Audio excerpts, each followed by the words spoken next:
Salut à tous et bienvenue dans ce nouveau tutoriel où je vais vous apprendre aujourd'hui comment recréer les titres des teasers de la saison 6 de Game of Thrones.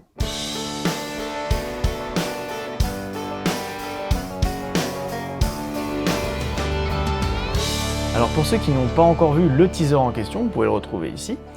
Et sinon donc, ce qui va être un petit peu particulier dans ce tutoriel, c'est qu'on va réussir à refaire ce titre sans utiliser de plugin. On va utiliser tous les outils qui sont à l'intérieur d'After Effects, ce qui va nous permettre donc d'explorer un petit peu les capacités du logiciel. Vous aurez besoin pour ça d'une texture que vous pouvez retrouver dans le lien de la description de cette vidéo, et ainsi que le site CJ Texture sur lequel je me procure toutes mes textures. Voilà, sans plus attendre, c'est parti, tous sur After Effects. Nous voilà donc dans Adobe After Effects, avec donc le titre en face que vous allez voir, donc c'est le titre qu'on va faire aujourd'hui dans ce tutoriel, et donc je vais vous apprendre comment faire cet effet de 3D sur le texte sans utiliser de plugin. C'est un petit peu le challenge de ce tutoriel, c'est de réussir à rendre cet effet 3D texturisé avec uniquement les outils qui sont inclus dans After Effects et une texture prise légalement et gratuitement sur internet. Donc la texture, tant qu'on en parle, la texture elle est là. C'est la première chose qu'on va faire quand on va commencer notre composition. C'est une texture trouvée sur le site CJ Texture. Donc le lien est dans la description de la vidéo pour pouvoir donc télécharger cette texture. Vous avez juste à vous créer un compte, c'est gratuit. Vous avez 15 mégaoctets de téléchargement par jour et c'est vraiment top. Je vous encourage à utiliser ce site. C'est sur celui-là que je prends les textures pour tous mes tutoriels. Donc maintenant qu'on sait tout ça, on va pouvoir commencer. On va aller dans Composition, Nouvelle composition. On va prendre le paramètre prédéfini HDTV 1080-25 et donc pas HDV 1080-25, faites attention. Donc c'est HDTV qui est ici. Comme ça nous permet d'avoir le format de pixel en pixels carrés. C'est très important. Comme durée, vous pouvez mettre 10 secondes à peu près, ça devrait largement suffire, même si je pense que même 5 secondes suffirait. On valide et on a notre composition. Donc la voici.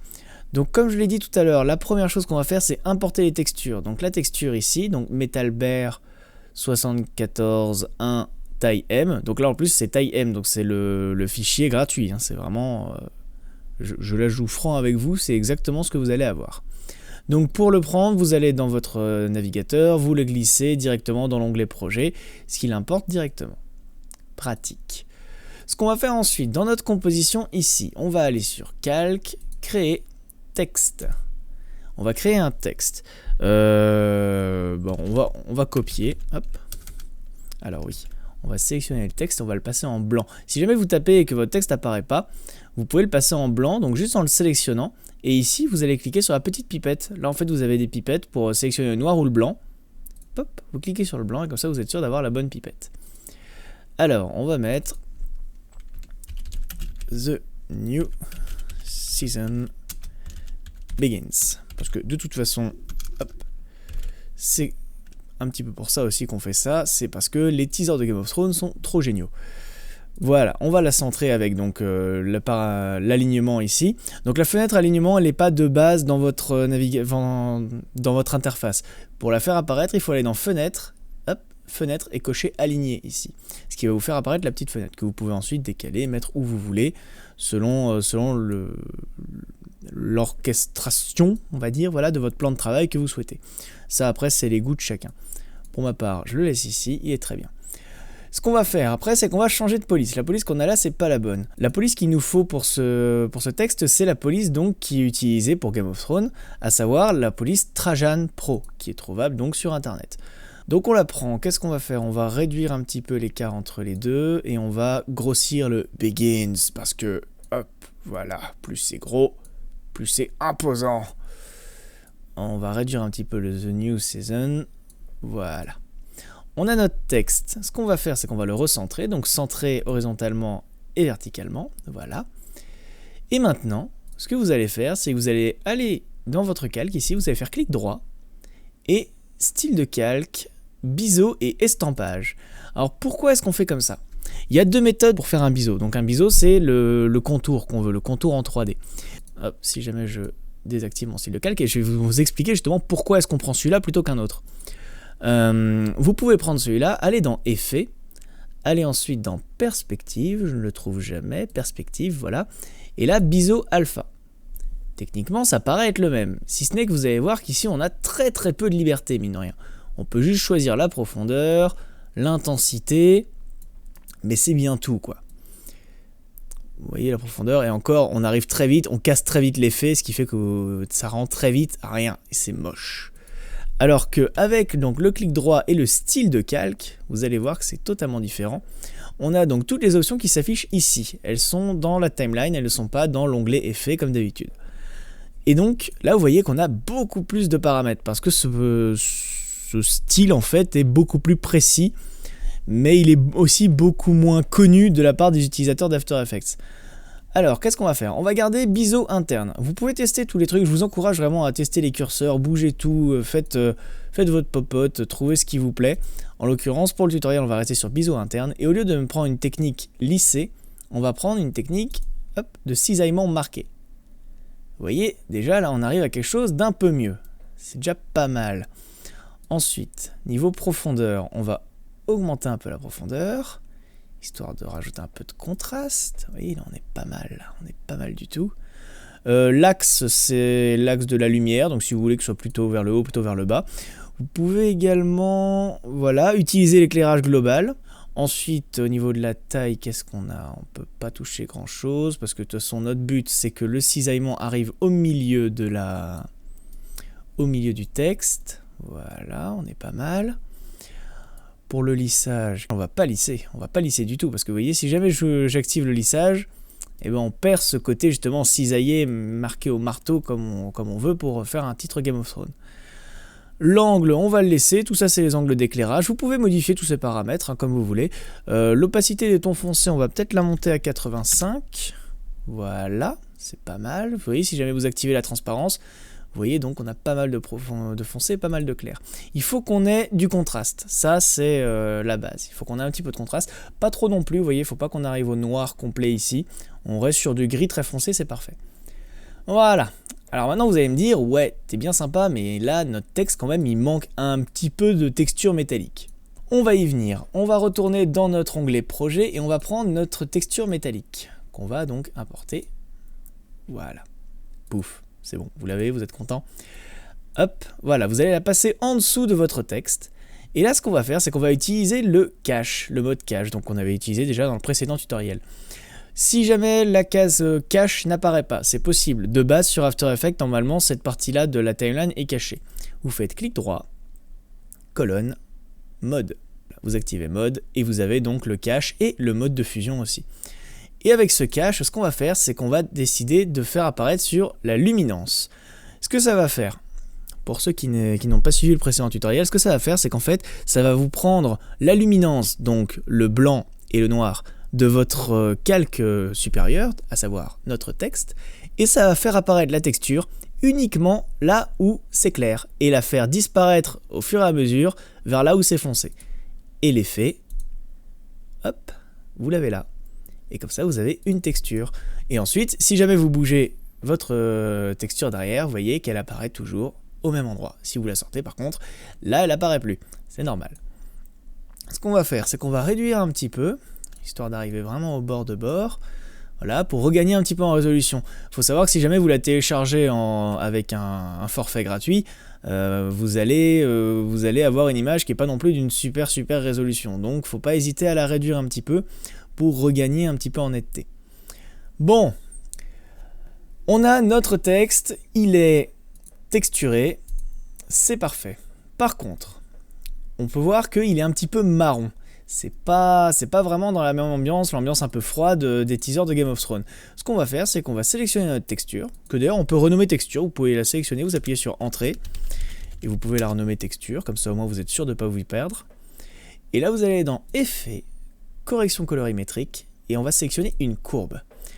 Alors la courbe, qu'est-ce que c'est? C'est un effet qui va vous permettre de régler l'intensité des couleurs, on va dire, rouge, vert, bleu, et la luminance en fait de toutes des trois couleurs en même temps, avec RVB. Grosso modo, plus vous êtes vers la gauche, plus vous avez les couleurs foncées, plus vous êtes vers la droite, plus c'est les couleurs qui sont claires, et plus vous êtes vers le haut, plus vous allez vers le blanc, et plus vous êtes vers le bas, plus vous allez vers le noir, ce qui est normal. Tant et si bien que si jamais je descends tout en bas, j'arrive sur du noir, et si je monte tout en haut, j'ai du blanc. Voilà, ce qu'on veut faire nous, c'est bouger sur les couleurs. Enfin, on va déjà ajouter un petit peu de contraste. déjà. On va commencer par le commencement. Pour ajouter un petit peu de contraste, on va baisser notre courbe un petit peu, voilà, vers le premier tiers à peu près. On va remonter le haut, histoire de faire clipper les blancs, comme on dit. Donc les faire remonter un petit peu, ça va pimper un petit peu. Vous voyez, ça redonne un petit peu de vif dans le truc. Si jamais vous activez et désactivez l'effet, vous voyez, ça creuse un petit peu par là, c'est sympa. Ça rajoute un espèce de petit micro-contraste assez sympathique. Voilà. Et pour changer les couleurs, alors il y a plusieurs méthodes. La mienne consiste surtout à retirer des courbes plutôt qu'à remonter. Si jamais on veut rajouter du bleu, certains vont prendre le bleu et monter le bleu. Je trouve pas ça très beau personnellement. Je préfère, au lieu de prendre le bleu, si jamais je veux rajouter du bleu, bah c'est très simple, je vais enlever les deux autres couleurs, le rouge et le vert. Donc je vais enlever du rouge, beaucoup de rouge. On peut laisser un petit peu de vert quand même. Donc faut pas hésiter à en enlever pas mal au début et on réajuste après. On passe sur le vert, on va retirer un peu de vert. Voilà, on est pas mal là. On est pas mal. Hop, je vais peut-être un petit peu abuser. On va peut-être rajouter un peu de rouge quand même. Qui était un peu fort. Voilà. Là, vous voyez bien la différence entre les deux. Ok, alors maintenant qu'on a notre texte, qu'est-ce qu'on va faire? Eh bien, on va rajouter notre fond, notre petite atmosphère de fond. Donc, comme je vous dis, là, c'est un stock shot de Action Essential 2 de Video Copilot, mais vous en avez plein disponibles sur YouTube. Voilà, alors vous allez sélectionner un début et une fin pour votre clip, enfin surtout un début en fait, parce que la fin vous pouvez laisser couler. Là en l'occurrence je vais prendre ce moment où il y a un petit tourbillon là dans la fumée, c'est sympatoche. On va le prendre, on va glisser dans notre composition, le mettre en dessous de notre texture. Et voilà, il apparaît en dessous. On va le réajuster un petit peu, voilà. On le réajuste, et on va lui appliquer une courbe à lui aussi, donc effet, correction colorimétrique, courbe. Et dans notre courbe, on va donc baisser un petit peu par là, remonter un petit peu les whites, pas trop non plus, parce qu'il faut quand même que cette fumée reste relativement discrète. On va aplatir les noirs, comme on dit. Aucun racisme dans cette phrase, je vous assure que c'est réellement ce qu'on dit. En fait, ça consiste à, vous voyez, on aplatit, donc on aplatit vraiment le bas de la courbe, ce qui fait que toute la partie qui était sombre va devenir vraiment noir profond, quoi, noir à 0%. On va remonter un petit peu par là. Voilà, et là ensuite, donc si jamais je veux que ma fumée derrière soit légèrement bleutée, et je vais retirer du rouge, retirer du vert, non du vert Quentin, je viens de retirer du bleu, quel idiot. Voilà, et on a une fumée légèrement bleutée. C'est très léger, mais ça fait son effet. Ensuite, si jamais vous retirez un peu plus de rouge que de vert, vous allez plus teinter vers le vert justement. Mais si jamais vous les alignez, vous allez teinter ensuite vers le bleu. Je trouve que c'est une technique un peu plus sympa et un peu plus naturelle pour faire ces trucs-là. Après, voilà, c'est les goûts de chacun. Qu'est-ce qui nous manque maintenant? Il nous manque un mouvement. Dans le teaser de Game of Thrones, le texte avance vers le public, ce qui est sympa, surtout que le texte apparaît que quelques secondes. Voilà, hop, ouais, notre texture, elle va jusqu'à 2 secondes, donc on va même le faire apparaître que 2 secondes. Mais ce qu'on veut, c'est faire avancer les deux. Parce que là, vous voyez, si jamais je prends mon texte et que je décide, oh oui, je vais bouger son échelle, tiens, hop, je vais bouger l'échelle de mon texte, le problème, c'est que hop, la texture, elle ne suit pas derrière. Donc, ce qu'on va faire, pour que les deux nous suivent, soit vous allez prendre la texture et la mettre en enfant avec le texte, donc vous allez prendre le texte comme parent de la texture, soit vous avez une autre méthode qui consiste à créer un objet nul, donc vous allez dans calque créer objet nul. Donc un objet nul, c'est ni plus ni moins qu'un petit carré transparent qui n'apparaîtra pas à votre rendu mais qui peut vous servir de référence. Ça c'est plutôt sympa. Et vous allez sélectionner les deux, hop, et vous allez les linker avec le petit zigouigoui que vous avez là, le petit escargot, vous allez linker vers le nul. Et ce que ça va faire, c'est qu'ensuite, dès que vous allez bouger l'échelle de votre nul, en fait, ils vont tous les deux bouger avec le même point d'ancrage, à savoir la base de votre objet nul. Ce qui est sympa quand vous voulez un mouvement uniforme avec plusieurs calques. Donc, qu'est-ce qu'on va faire? On va placer des images clés. Pour placer des images clés, comme d'habitude, vous appuyez sur le petit chronomètre qui est ici. Pour accéder à l'échelle, soit vous faites le menu déroulant qui est là, soit vous appuyez sur le raccourci S pour directement arriver à Scale, donc l'échelle. Vous mettez un petit un petit losange, là vous voyez en appuyant sur le chrono, ça vous met un petit losange, donc une image clé au début de votre timeline. Donc il faut bien vous mettre au début. Vous allez à la fin. On va regrossir un petit peu. Oula, peut-être pas trop non plus. J'y ai peut-être été un poil trop fort. Non, non, non, ça passe. Oui, il faut savoir que After Effects a ce qu'on appelle un auto-key. En fait, c'est-à-dire que, vous voyez, vous n'avez pas à enregistrer à chaque fois que vous faites un mouvement de votre de là où vous avez mis les images clés. Ça va vous les appliquer automatiquement, ce qui est très pratique. Mais ce qui peut aussi être très gonflant. Il faut garder ça en tête. Voilà, donc quand vous allez faire des modifications, vous les faites soit au début, soit à la fin. Et vous pouvez modifier, hop, vous pouvez passer de l'une à l'autre avec le petit bouton qui est là. Très pratique. Alors, on va lancer une prévisualisation avec la touche 0. Et voilà, on a donc notre texte un peu dans le même type en fait que les teasers de Game of Thrones. Ensuite, si vous avez bien regardé, dans la première version que je vous ai montrée, hop, attendez, on va masquer l'objet nul, voilà, pour qu'il disparaisse. Dans la première version que je vous ai montrée, vous voyez ici et là, parce que je ne l'ai pas fait sur toutes les lettres, mais que sur certaines, on a des petits effets de dégradation. C'est sympa, ça donne un côté un peu martelé au métal et tout, ça augmente le relief. Et c'est en ça, en fait, qu'on avait vraiment besoin de passer en style de calque et non pas en effet. Parce que ce qu'on va faire pour ça, c'est tout simplement qu'on va procéder avec des masques. On va rajouter des masques en fait sur notre texte avec la touche G, donc pour prendre l'outil plume. Vous allez par exemple, là on va en rajouter ici, hop, on va faire des petites ciselures comme ça. Voilà. Voilà. On va en faire une un peu plus marquée. Ici, là, là et là. Et ensuite vous allez relier, il faut vraiment bien relier une partie qui est dans le vide de votre calque. Si jamais vous faites le tour de votre pièce, ça ne va pas marcher. Donc là vous voyez, vous avez tout fait disparaître sauf les petites parties que vous avez coupées, c'est normal. Vous allez appuyer sur M après avoir donc sélectionné votre texte, ce qui va vous afficher les masques. Et là vous allez le passer en mode soustraction et non plus addition. Hop, et voilà. Et vous pouvez voir, ce que ça a fait, c'est que l'endroit où vous avez coupé votre masque, hop là, vous appuyez sur V pour revenir à la sélection, l'endroit où vous avez coupé, en fait, et ben, l'effet de relief est directement appliqué dessus, en live. Vous n'avez pas besoin d'autres manips.